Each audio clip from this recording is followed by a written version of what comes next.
अब इस वीडियो के माध्यम से हम क्लास 12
क्षेत्रफल दोनों का समान है तो ए, रो और ए में 1 और 2 नहीं लगाना है क्योंकि ये दोनों एक समान है, बराबर I2। यहाँ लिखेंगे रो को दोनों का एक समान है, लंबाई अलग है L2 और क्षेत्रफल एक समान है तो बट्टे में ए लिखेंगे। जो चीज़ एक समान है उसमें 1 और 2 लगाने की जरूरत नहीं है, ए से कैंसिल, रो से रो कैंसिल, तो यहाँ से I1 बट्टे I2 आ जाएगा, यहाँ से L2 बट्टे L1। L2 का मान अब देखिए सवाल में कितना दिया है L1 का मान 2L, तो ये हो गया 1/2, L से L कैंसिल हो गया तो I1 अनुपात I2 बराबर 1/2 आंसर हो गया।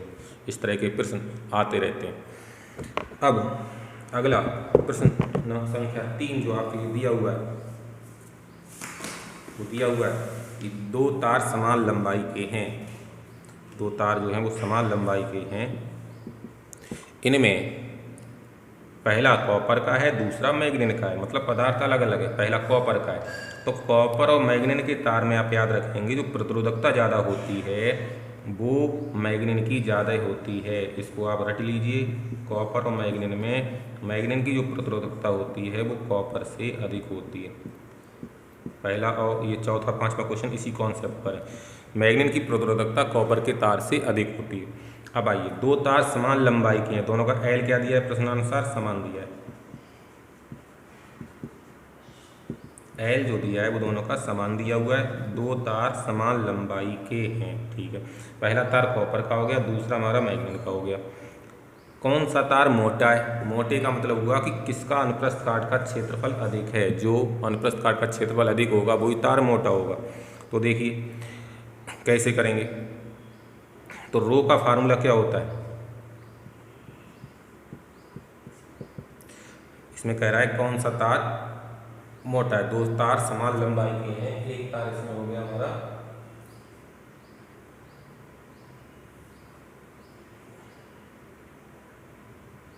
और इनमें दोनों के प्रतिरोध बराबर है, सवाल में इसमें दोनों के प्रतिरोध बराबर दिए हुए हैं, प्रतिरोध बराबर, एक और सवाल में दिया है इसमें भी प्रतिरोध R1 और R2 दोनों के बराबर दिए हुए हैं, याद रखेंगे इसमें कंडीशन दी हुई है कि दोनों के प्रतिरोध बराबर है। तो सूत्र हमारा होता है R बराबर रो एल अपॉन ए, R बराबर रो एल अपॉन ए। मैं इसमें पूछा गया कौन सा तार मोटा है, मोटे का मतलब हमें प्रतिरोध वो ए निकालना है, तो ए कितना हो गया, ए बराबर रो एल अपॉन आर, ए बराबर रो एल अपॉन आर। जो चीज़ हमें निकालनी है उसको हमने लेफ्ट में कर लिया, कौन सा तार मोटा है इसका मतलब हमें ए का मान निकालना है, तो ए बराबर हो गया रो एल अपॉन आर। तो यहाँ से जो हमारा देखिए क्या क्या एक समान दिया है प्रश्न में, प्रतिरोध दोनों के बराबर दिए हुए हैं तो हम आर को छोड़ देंगे, और लंबाई दोनों तार की समान दी हुई है उसको छोड़ देंगे। जो चीज़ एक समान दी है उसको हम नियतांक मान लेंगे, तो जो क्षेत्रफल है वो समानुपाती हो जाएगा रो के। फिर समझिए सवाल में लंबाई दोनों की एक समान दी हुई है तो इसको हम छोड़ देंगे, दोनों का प्रतिरोध एक समान दिया है तो उसको छोड़ देंगे, तो बचा क्या केवल रो, रो अलग अलग दिया हुआ है, दिया नहीं इसको हमें याद करना पड़ेगा, मैग्नीन का विशिष्ट प्रतिरोध कॉपर से अधिक होता है, तो ए समानुपाती हो गया रो। इस समानुपाती के चिन्ह का मतलब है जिसका रो अधिक होगा उसका ए ज़्यादा होगा। रो किसका अधिक है, मैग्नीन का, ठीक है, क्योंकि रो किसका अधिक है, मैग्नीन का अधिक है।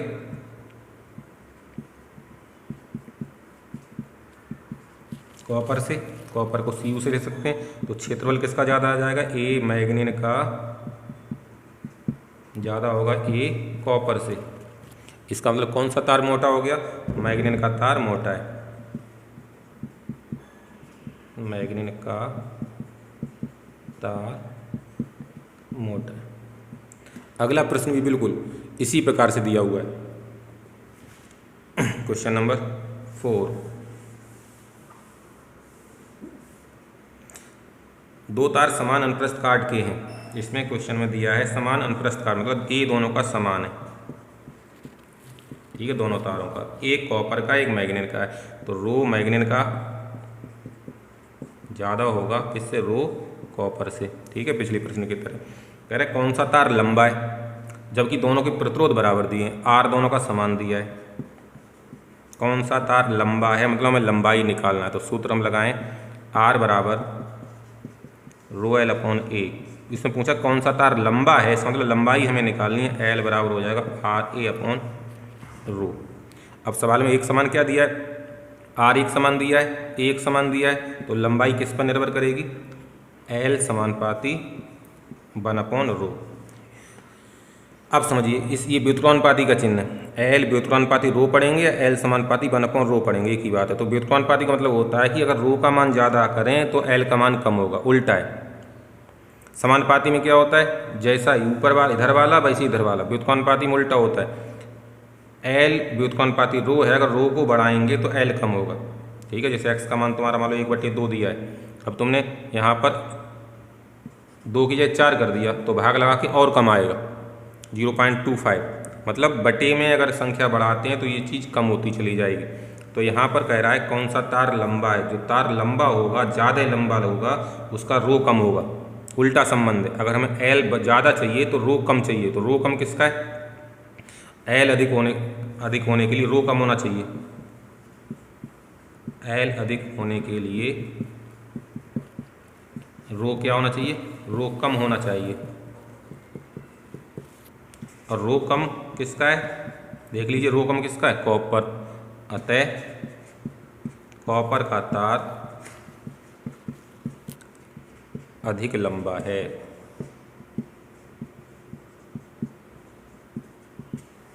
इसके बाद क्वेश्चन नंबर 5,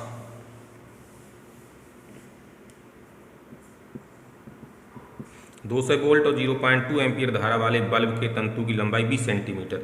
वोल्टेज हमें B बराबर दिया है 200 वोल्ट। हमने बार बार बताया है कि वोल्ट में वोल्टेज होती है, B से लिखते हैं, और धारा I बराबर दी है 0.2 एम्पीयर।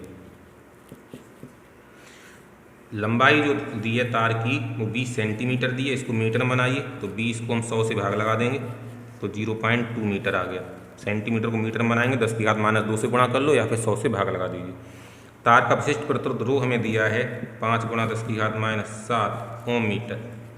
तो कह रहा है तार का व्यास ज्ञात करो। व्यास का मतलब त्रिज्या का दुगना, D बराबर 2R बराबर हमें निकालना है। मतलब व्यास का मतलब त्रिज्या का दुगना, अगर त्रिज्या पता लग जाए तो हमें व्यास पता लग जाएगा। तो क्योंकि यहाँ विशिष्ट प्रतिरोध दिया हुआ है हमारे लिए, तो हम सूत्र लगाएं विशिष्ट प्रतिरोध, और B और I से क्या निकला है? प्रतिरोध निकल आएगा। ठीक है, R बराबर B/I लगाओ पहले। यहाँ से हमने B का मान 200, I का मान 0.2, तो यहाँ से पॉइंट हटा दो 1000। प्रतिरोध का मात्रक ओम, हमने तार का प्रतिरोध निकाल लिया। R पता लग गया, रो दिया है, L दिया है, तो सूत्र लगा देंगे R बराबर ρL/A। अब क्षेत्रफल तो पूछा नहीं, यहाँ पूछा है व्यास, तो ρL। अब इस तार को हम तोड़ देंगे क्षेत्रफल को πr²। तार के अनुप्रस्थ काट का क्षेत्रफल कितना होता है? πr²। तो यहाँ से हमें निकालना क्या है? तार की त्रिज्या। तो यहाँ से तिरछी गुणा कर लो, कितना हो गया? r² बराबर ρL/πr। ठीक है, तो r बराबर हो जाएगा √ρL/πr। मान लगा दीजिए, L का मान कितना दिया है यहाँ सॉल्व कर देते हैं ये। तो R बराबर रो का मान कितना दिया है सवाल में हमारे लिए? 5 × 10⁻7 और L का मान दिया है 0.20 अपॉन पाई का मान 3.14 और R का मान हमारा आ गया कितना? 1000। इसको सॉल्व करिए, कितना? 20 पंजे 100, 20 पंजे 100, तो 1.00 गुणा 10⁻7। इस 1000 को हम क्या काम करेंगे? 10⁻³ कर लीजिए, नीचे 10⁻³ बन जाएगा, ऊपर जाके 10⁻³ बटे कितना हो गया ये यहाँ पर 3.14, ऊपर हो जाएगा अंडर रूट में 10⁻10 बटे 3.14। इसको हमें सॉल्व करना है। कैसे सॉल्व करेंगे? 10⁻10 का वर्गमूल 10⁻5, वर्गमूल में घात आधी हो जाती है, तो ये हो गया हमारा कितना? 10⁻5। इसके गुणा में 1 लिख लीजिए बटे अंडर रूट कितना? 3.14। अब 3.14 का वर्गमूल हमें निकालना है। कैसे निकालेंगे समझिए, 3.14 का जब वर्गमूल निकालेंगे तो इस पॉइंट से राइट हैंड साइड में हम पेयर बना लेंगे 1, लेफ्ट हैंड साइड में इधर पेयर नहीं बन रहा है, केवल 3 लिखा है, तो 3 में हम जितने से भाग देंगे उतना ही बार जाना चाहिए। 1 एकम 1, 2 दूनी 4 करेंगे तो ज़्यादा हो जाएगा। यहाँ पर कितना आया? 2 बचा। पॉइंट यहाँ लगा लीजिए, ये पेयर पूरा उतार लेंगे 14। यहाँ जो आया है 1, इसका डबल लिखिए। अब जितना बार यहाँ डालेंगे उतनी संख्या यहाँ लिखेंगे, उस बार की संख्या से गुणा करके यहाँ लिखेंगे, लेकिन ज़्यादा नहीं आना चाहिए। 2 अट्ठे डाल के देखिए, या 2 पंजे 10, 2 8 डाल के देखते हैं। 8 8 अट्ठे 64, 8 दूनी 16, 6 22, ज़्यादा हो जाएगा, 7 डालिए। ठीक है, तो 7 ही यहाँ डालिए। 7 सत्ते 49, 7 दूनी 14 और 4 18। ठीक है, यहाँ 14 में इसके 5, यहाँ 20 2। अब हम क्या काम करेंगे, पॉइंट यहाँ लग ही गया है, अब 2 जीरो खट्टे बढ़ाएंगे। ठीक है, इसके आगे 2 जीरो और इस तरह से बढ़ा लीजिए, वो 2 जीरो यहाँ उतार लीजिए। 17 यहाँ आया, 1.7 का मतलब यहाँ 17 का दोगुना लिखना है, पॉइंट से मतलब नहीं है। 17 दूनी 34। अब जितना बार यहाँ डालिए उतना ही यहाँ डालेंगे, उतना ही यहाँ आएगा। 3 अट्ठे 24, 8 डालोगे ज़्यादा हो जाएगा। 3 सत्ते 21, 7 डालो और 7, लगभग कितना आ जाएगा, कितना 1/1.77 इंटू 10⁻⁻5। अब इसको आराम से आप लोग भाग लगा सकते हैं। इसको जब आप भाग लगाएंगे तो ये आपका आ जाएगा 0.564 इंटू 10⁻⁻5, या पॉइंट उधर ले जाइए, ये हो जाएगा 5.64 इंटू 10⁻⁻6 मीटर। ये हमारा क्या निकल के आएगा, यहाँ पर तार की त्रिज्या निकल के आई। अतः तार का व्यास कितना हो जाएगा, यहाँ पर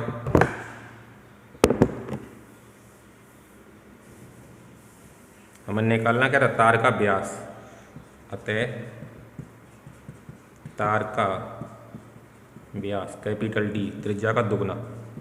त्रिज्या हमारी आई 5.64 इंटू 10⁻⁻6। इसकी गुणा कर लेंगे, ये आपका आ जाएगा 11.28 इंटू 10⁻⁻6 मीटर। या पॉइंट इधर ले आइए, 1.128 एक घात बढ़ा देंगे, -6 में एक घात बढ़ाइए तो -5 मीटर। ये इसका आंसर हो गया। क्वेश्चन नंबर 5 के बाद क्वेश्चन नंबर 6।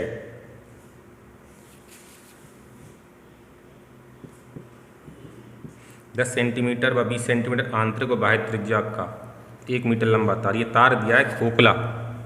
ठीक है, तो खोखला तार में हमने बताया था A बराबर लगाते हैं πr² square minus r1 square, क्योंकि उसकी 2 त्रिज्याएँ दी हैं, एक अंदर की त्रिज्या एक बाहर की।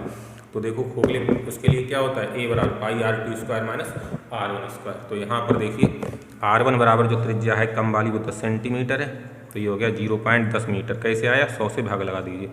r2 बराबर 20 सेंटीमीटर, 100 से भाग लगाइए 0.20 मीटर। ठीक है, L लंबाई तार की दी है कितनी, 1 मीटर। रो का मान दिया है 2 × 10⁻⁻8 ओम मीटर। प्रतिरोध निकालना है, तो R बराबर रो L/A। तो रो L, A का मान कितना, πr² square minus r1 square. अब आप सभी मान लगाइए और इसको कैलकुलेशन करिए। इसका आंसर हम आपको बताए दे रहे हैं, 2.1 इंटू 10⁻⁻7 ओम। कैलकुलेशन करिए, नहीं आता है तो आप पूछ सकते हैं। इसके बाद लास्ट क्वेश्चन,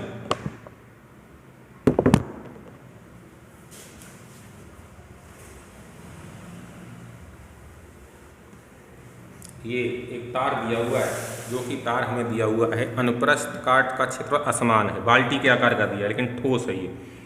अभी तक हम जो क्षेत्रफल लगाते थे एक समान व्यास वाले में, वो क्षेत्रफल A इधर भी बराबर होता था, इधर भी बराबर, तब हम सूत्र R बराबर रो L/A लगा देते थे। A का मतलब πr स्क्वायर। लेकिन अब यहाँ पर इसकी त्रिज्या इधर r1 दी है, इसकी त्रिज्या r2 दी है। अब इस केस में हम क्या करें, इस केस में हम, वैसे मैंने कॉपी में इस सूत्र को ड्राइव भी कराया है, आप लोग डायरेक्ट भी उसको याद रख सकते हैं, लेकिन यहाँ पर इस क्वेश्चन को हम आपको करा देते हैं ताकि आपको कभी आगे कंपटीशन में भी ये क्वेश्चन काम आ सकता है। तो यहाँ पर हम क्या काम करेंगे, इसका हमें प्रतिरोध निकालना है। तो ये हम इसका चित्र थोड़ा बड़ा करके अगर बनाएं तो इस तरह से ये तार दिया हुआ है। इस तार का ये हमने मूल बिंदु मान लिया, इधर की त्रिज्या r1 दी है, इधर की त्रिज्या दी है, इसकी लंबाई L दी है। इसको मूल बिंदु मान लिया, इसको हमने y अक्ष मान लिया, इसको मान लिया x अक्ष। इसके निर्देशांक हो गए 0,0। यहाँ की जो इसका A सिरा है इसको मान लो B सिरा, तो A सिरे के निर्देशांक हो जाएंगे 0,r1, क्योंकि x अक्ष पर पहला 0 हो गया, दूसरा r1। इसके निर्देशांक देखिए, त्रिज्या r2 है, इसके निर्देशांक इधर x निर्देशांक L और त्रिज्या r2। तो हमें A और B के निर्देशांक पता चल गए। हम क्या काम करते हैं, इससे x दूरी पर एक हमने क्या काम किया, एक पट्टी काट ली। ठीक है, ये ठोस बाल्टी है, इसमें से हमने क्या काम किया, इस तरह से एक रिंग काट ली, इस तरह से वृत्ताकार है ये, इस तरह से हमने एक रिंग ले ली जिसकी मोटाई जैसे कि इस तरह से कोई चीज़ है इस तरह से, और हम जैसे ये मान लो मूली है, मूली को काटते चले जाएं तो मूली का एक पीस अगर हम उठाएंगे इस तरह से, बीच में से कोई काट लिया इस तरह से, तो हमें ऐसा दिखाई देगा, ये ऐसा कटा हुआ पीस में। तो ये जो बीच में हमने लिया है ये कितनी मोटाई का, dx मोटाई का, और कितनी दूरी पर, x दूरी पर हमने एक अवयव ले लिया और इसकी त्रिज्या हमने मान ली y, क्योंकि y त्रिज्या क्यों मानी, क्योंकि y अक्ष पर। तो इस अवयव का हम प्रतिरोध निकालें, इसका प्रतिरोध जो हमने मान लिया वो dr मान लिया, बहुत कम, समाकलन से होगा सवाल ये। तो इस अल्प अवयव का जो प्रतिरोध होगा dr, प्रतिरोधकता इसकी रो है, लंबाई कितनी है यहाँ से यहाँ तक इसकी dx अपॉन क्षेत्रफल इसका हो जाएगा पाई बाई स्क्वायर। फार्मूला क्या होता है, रो बराबर R A upon L, formula हमने लगाया, या आर बराबर रो एल अपॉन ए, अल्प लंबाई के लिए फार्मूला ही लगाएंगे। तो एल क्या है यहाँ पर, इसकी लंबाई dx और क्षेत्रफल ए कितना हो गया इसका, वृत्ताकार है इसका, पाई बाई स्क्वायर, और धारा हमारी मान लो इस दिशा में प्रवाहित हो रही है। अब देखिए इस पूरे तार का प्रतिरोध हमें निकालना है, तो इसका हमें d हटा करके राइट हैंड साइड में समाकलन लाना पड़ेगा। तो समाकलन हम बाद में लाएंगे, सबसे पहले x और y में क्या संबंध होगा। इस रेखा AB का समीकरण निकालिए, रेखा AB का समीकरण, रेखा AB का समीकरण कैसे निकालेंगे, दो बिंदुओं से जाने वाली रेखा का समीकरण, y माइनस y1 बराबर y2 माइनस y1 मतलब r2 minus r1 upon x2 minus x1 l minus 0 और x माइनस x1, ठीक है। ये x1 y1 होगा, ये x2 y2 समीकरण आप मैथ में जानते हैं, दो बिंदुओं से जाने वाली y minus y1 equal to y2 minus y1 upon x2 minus x minus. तो यहाँ से इसका अब डिफ्रेंसिएशन कर दीजिए, ठीक है। या यहाँ से हमने क्या काम किया, y माइनस r1 कितना आ गया, r2 minus r1 upon l into x। तो यहाँ से हमारा dx का मान आप निकालना चाहें तो यहाँ से x का मान हो जाएगा यहाँ से l y minus r1 upon r2 minus r1। तो यहाँ से dx का मान निकाल लीजिए, dx का मान हो जाएगा, dx का मान l y का अवकलन dy r1 का 0 अपॉन r2 माइनस r1। तो ये हो जाएगा l dy upon r2 minus r1। यहाँ से हमने dx का मान निकाल लिया।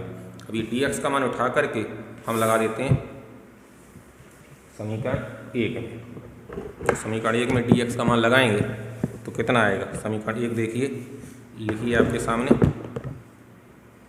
समीकरण 1 में dx का मान लगाइए तो ये हो जाएगा रो dx का मान हो जाएगा l into dy upon r2 minus r1, ठीक है। ये चीज़ हमें dr मिला, मतलब अल्प भाग का इसका हमें प्रतिरोध मिल गया। तो dr बराबर आया हमारा ये रो l, ठीक है, रो l और क्या अलग लिख लिया हमने, पाई r2 माइनस r1, ये अलग लिख लिया हमने, और अंदर बचा dy अपॉन y इसका। पूरे का अगर हमें प्रतिरोध निकालना है r तो इसका हम समाकलन कर देंगे, ठीक है, रो l upon pi r2 minus r1 dy upon y। अब यहाँ पर लिमिट किसकी आएगी, y की। यहाँ पर देखो y1 का मान कितना है, इस सिरे पर r1, इस सिरे पर y2 कितना है हमारा r2।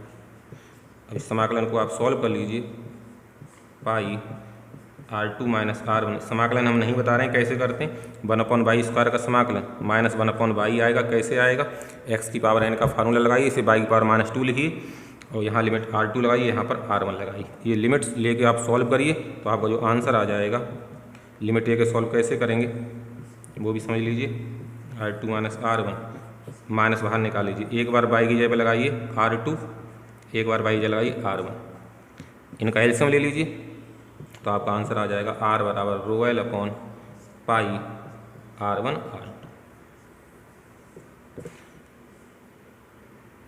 अब इस सूत्र को आप ऐसे भी याद रख सकते हैं, सिंपल जो था आपका r इक्वल टू क्या होता है, रो एल अपॉन ए, वृत्ताकार है तो आप लगाते हो rho L upon pi R square, तो कुछ नहीं वही आया rho L upon pi R square, यहाँ पे 2 पार्ट कर दो, r1 और r2, इस तरह से आप याद रख सकते हो।